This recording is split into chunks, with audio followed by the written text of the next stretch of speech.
Hello everyone, my name is Akshita Agrawal and I'm a clinical dietitian. The topic that I've chosen for today's video is about the common food myths. Now, everyone is concerned about their health, so we do a lot of reading, we do a lot of internet searching. There are so many, articles available, so many videos available, so much information available. Now, what does this information do? Over information usually causes overcrowding and confusion. So from the for the intention of clarifying all these various food myths and food fads, I started a newspaper column 10 years back, that is in 2011. I started answering people's queries through these columns, and it's been 10 years and I've answered various questions about food myths and the reality behind them. After some time, I wrote a book also on the same subject. I compiled all this data in that book and made it available for my patients. Now I wish to start the same series through this video platform also. I would like to make a series called Food Myth Buster, and I would clarify 4 or 5 such myths per video, so that you can know the reality behind these common prevalent food myths. Now let us start with the very first one. So the very first myth that we'll talk about today is about good or jaggery and diabetic people. A number of my patients who are diabetic, they say that because they are diabetic, they have left eating white sugar, but they do eat some amount of jaggery every day.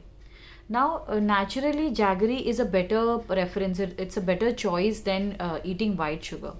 But is it equally good for diabetic people? Now let us discuss in detail about it. So what happens is that the source of jaggery and the source of sugar is same, which is sugarcane juice. Now once you clean it, you process it, you crystallize it, it becomes your white sugar. And if you just clean it and eat it as such, it becomes your jaggery. But the calorie doesn't change, the fiber content doesn't change significantly. Therefore, if white sugar is increasing your sugar levels, so will the jaggery. So therefore, being a diabetic, you need to mind the quantity, and if your sugar levels are high, try to avoid jaggery as well, because that will also increase your sugar levels in the same manner. Second common myth is about consuming milk and salt together. A number of my patients say that it is often said, and we have heard it from someone, that milk and salt should never be combined. I would like to explain this fact by giving few examples. Now if you remember that whenever we used to travel, whether through train or bus, and we used to take homemade food with us, our mother or our grandmother would knead the flour of puris in milk, so that the puris, they stay softer for a longer duration. And after making these puris, we would either consume it with some sabzi or we would consume it with pickle. Both of them contain salt. So we were combining milk and salt already when we were taking this combination. Next example that I can give you is that whenever you're making milk dalia, you're making seviyan, you're making suji kheer, you're making sweet vermicelli, all the grain that you eat, especially wheat, they all contain natural amounts of salt. So when you are taking any such preparation, you are already combining salt and milk, and nobody has been known to get any harm from consuming these. We even give it to small children. Next common example is about various curries. There are so many examples of curries in which we put milk also in the gravy of the vegetable, but we do put salt also. So there also we are combining the milk and the salt combination. So the point of giving these examples is that all these combinations are completely safe, and there is no harm in consuming milk and salt together. Third common myth is about brown sugar and white sugar. A number of people say that brown sugar is lower in calorie because it is brown. So common myth that is prevalent these days is anything that is brown will have lesser calories because it will have more fiber.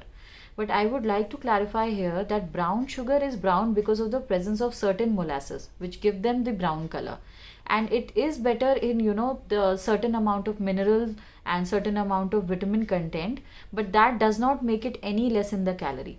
So if you're trying to watch your weight, the brown sugar and white sugar will equally increase your weight. If you're trying to watch your sugar, then they will equally increase your blood sugar. So mind the quantity, whether it is brown sugar or white sugar. Now next common myth is around olive oil.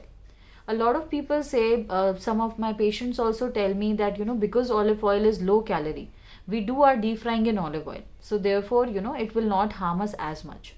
But I would like to clarify here that olive oil, ghee, butter, all of them contain same calories. Any kind of fat will contain same quantity of calories, in same weightage. For example, if you're consuming 5 grams of ghee, it will have equal calories as 5 ml of olive oil or 5 ml of mustard oil. So the quality of fat is better, but that does not make it any less calories. So if you are avoiding frying in normal oil because of the weight management or your diabetes management, you have to mind the quantity of olive oil as well.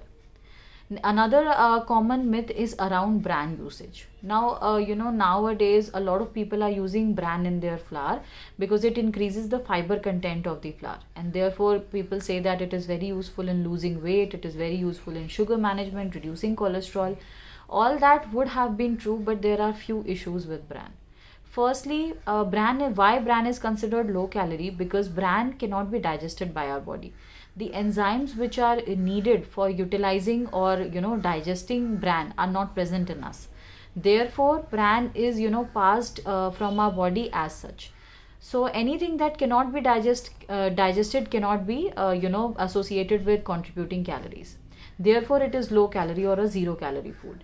But what is the problem? Problem is that bran has the tendency of absorbing certain nutrients, especially calcium, iron and zinc, which are very, very important. And people who have been consuming bran for a long period have often been seen to show symptoms of anemia, which is iron deficiency, osteoporosis, which is calcium deficiency, and memory lapses or memory loss, which is zinc deficiency. So even if you're using bran in your diet, make sure not to consume too high quantity, because some people are using it to the proportion of 50-50, 50% of their wheat flour and 50% of bran. Please don't use such high percentages. Even if you want to use bran, use them in moderation, use them in less quantity, and don't use them every day. So I hope through this video I have given you some clarity on the common food myths, and I will do follow-up videos taking up more such queries. You can leave your personal queries in the comment section below. I will try to take them in the follow-up videos. If you like this video, do share it with your friends and family so that they can also know the reality behind these common myths, and do subscribe to my channel. Thank you.